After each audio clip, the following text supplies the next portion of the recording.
Shalom, tudo bem? Estamos aqui para falar um pouquinho sobre a festa de Purim, que está muito próxima aí, na próxima semana já está chegando. E Purim tem alguns costumes muito peculiares, né? Um deles, que nós fazemos praticamente todos os anos aqui na Keilat Israel, é o uso de disfarces, fantasias, né? Como esse aqui, que nos remete a nos alegrarmos. Nós vemos uns os outros com fantasias e coisas diferentes, e perucas coloridas e afins, e nós sempre rimos muito. Por quê? Porque Purim é uma festa que remete muito à alegria. Alguns rabinos até dizem que a alegria é um mandamento associado a Purim. Você deve se alegrar em Purim. E por que isso? Porque Purim lembra o episódio em que o povo judeu esteve prestes a ser extinto, a ser totalmente exterminado, mas teve sua sorte mudada e saiu ileso, e os seus inimigos é que foram exterminados. Então celebramos esse dia com muita alegria, lembrando esse episódio. Então aqui na congregação nós nos disfarçamos, usamos disfarces, nós também lemos todo o livro de Esther, o rolo, né? A Megilá de Esther.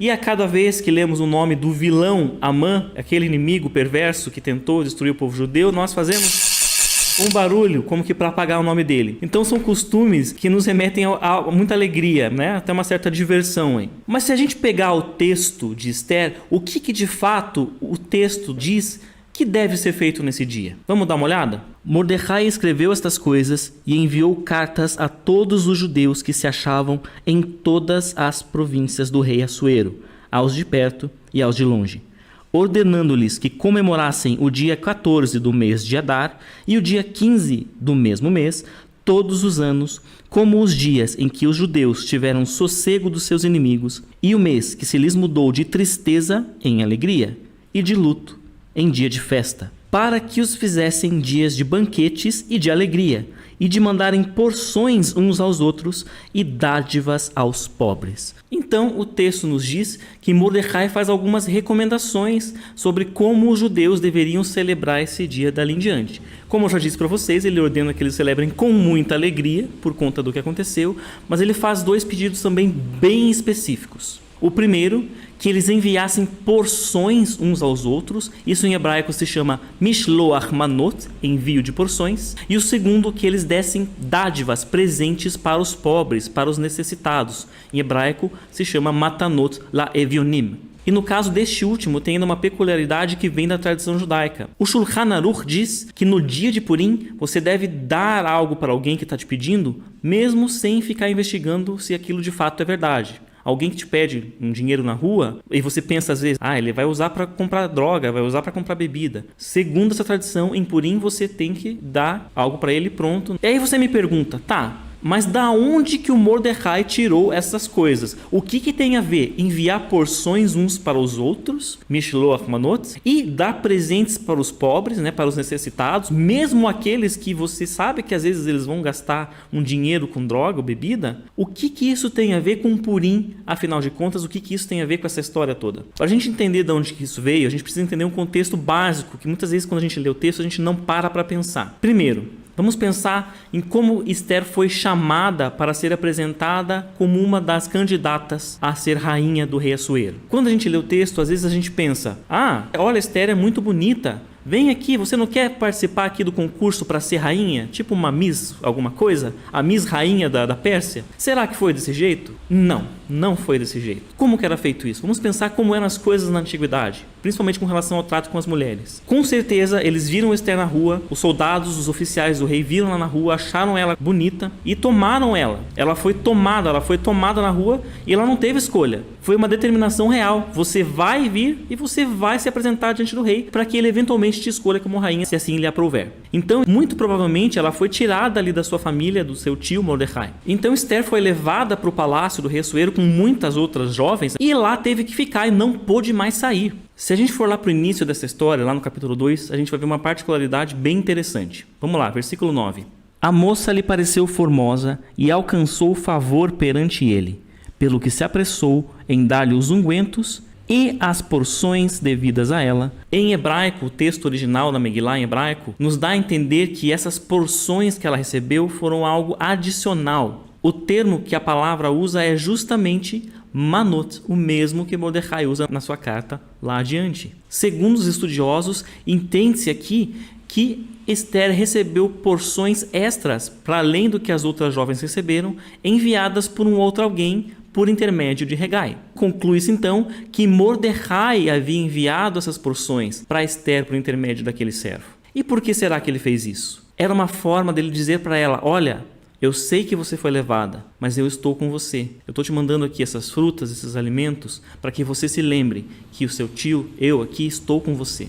Mais adiante, quando o terrível decreto do rei Assuero foi selado e o povo judeu foi condenado ao extermínio, Mordecai vai para a porta do palácio e rasga suas vestes e veste-se em sacos de cinza. Mas vamos lembrar que naquela altura Esther, que já era rainha, estava dentro do palácio, ela não saía do palácio e ela ainda não sabia do que estava acontecendo. Quando ela ouviu falar que o Mordecai, seu tio, estava na porta do palácio com as suas vestes todas rasgadas, ela provavelmente pensou: o que será que aconteceu com ele? Será que ele perdeu seus bens, perdeu suas posses e agora ele está mendigando na rua? Preciso fazer alguma coisa. E o que eu posso fazer agora de imediato? Eu vou mandar algumas roupas para ele. Então ela envia por intermédio do mensageiro aquelas roupas, temendo que o seu tio estivesse padecendo de necessidade. Ela não sabia o que estava acontecendo com ele e com o contexto todo. Na sua concepção, Esther estava enviando um presente, uma dádiva para um evion, para um pobre, para alguém que estava mendigando, alguém que estava passando necessidade. Ela não sabia se ele estava ou não, mas na dúvida ela envia.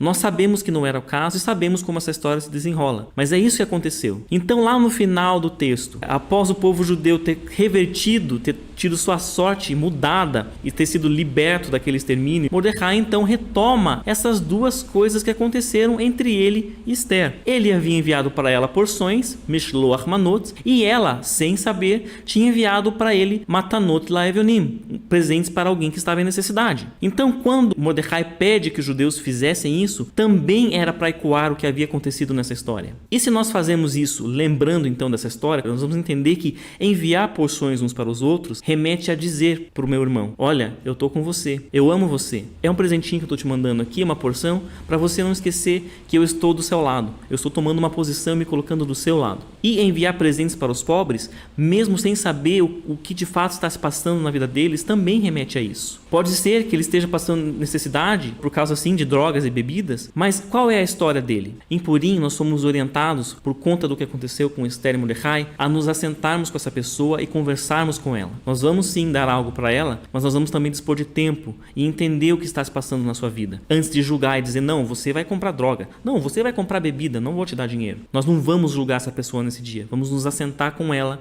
e vamos entender o que está acontecendo. Assim como Esther fez com Mordecai, por meio do mensageiro, não é? Afinal, ela não sabia o que estava acontecendo com ele, mas ela enviou mensageiros e foi perguntando até ela descobrir todo o contexto do que havia acontecido. Então, Mishloach Manot e Matanot Levonim, enviar porções e dar presentes para os pobres, remete e muito ao que aconteceu nessa história tão maravilhosa. Nós devemos lembrar sempre que no nosso contexto as coisas não são para ser guardadas para si, para nós mesmos. Como Yeshua disse, não se acende uma lâmpada e se coloca lá debaixo de uma mesa escondida para que ninguém veja sua luz. Não, se acende e se coloca ela no alto para que aquela luz resplandeça e que as trevas desapareçam dali. A santidade da Torá, da palavra, é assim. E a alegria relacionada a Purim também deve ser assim. Então, especialmente nesse ano, nós queremos enfatizar com cada um de vocês esses dois preceitos fundamentais, como agora nós entendemos plenamente, da festa de Purim. O Mishloach Manot, o envio de porções uns para os outros, e o Matanot Laevionim, as dádivas, os presentes para os pobres. Por conta disso, estamos começando aqui uma campanha que vai se chamar #Compartilhe Alegria. O que é isso? Você vai se preparar para esse dia de Purim. Prepara uma porção para algum dos irmãos aqui da congregação ou alguém da sua família. Que porção que é essa? Uma porçãozinha com fruta, um docinho, uma bebida, um suco, alguma coisa assim. Mas prepare isso antecipadamente, cumpra de fato esse preceito nessa festa, porque é muito importante compartilhar a alegria, não apenas guardar ela para si. Não basta que eu esteja muito alegre e feliz, que legal, eu estou com os meus disfarces e está muito divertido isso aqui. Não é só isso. Eu preciso compartilhar, eu preciso estender isso para alguém que não está tendo essa alegria naquele momento. Eu preciso dizer para você, meu irmão, que eu amo você, e por meio dessa porção que eu estou enviando para você por meio de um mensageiro, eu estou te dizendo que eu estou do seu lado, que você pode contar comigo para o que você precisar. Então vamos fazer isso? Vamos participar? Quero vocês então, na próxima semana, todo mundo trazendo seu Mishloach Manot, suas porções, para enviar para alguém por meio de um mensageiro, tá? Não pode levar também direto para a pessoa. Vamos fazer igual Mordecai fez com com Esther. E também, muito importante, prepare-se para dar alguma coisa e dispor um pouquinho de tempo para alguém que esteja em necessidade. Isso também faz parte dessa campanha e é algo essencial. Compartilhe a sua alegria de Purim. Faça algo por alguém. E comece assim. Compartilhe esse vídeo com os seus amigos, com seus familiares, com seus irmãos da sua comunidade, por exemplo, para que mais pessoas invistam nessa campanha e de fato pratiquem essas coisas. Dá uma curtida aí embaixo, compartilhe com seus contatos, espalhe essa mensagem, espalhe a alegria, compartilhe a alegria de Purim.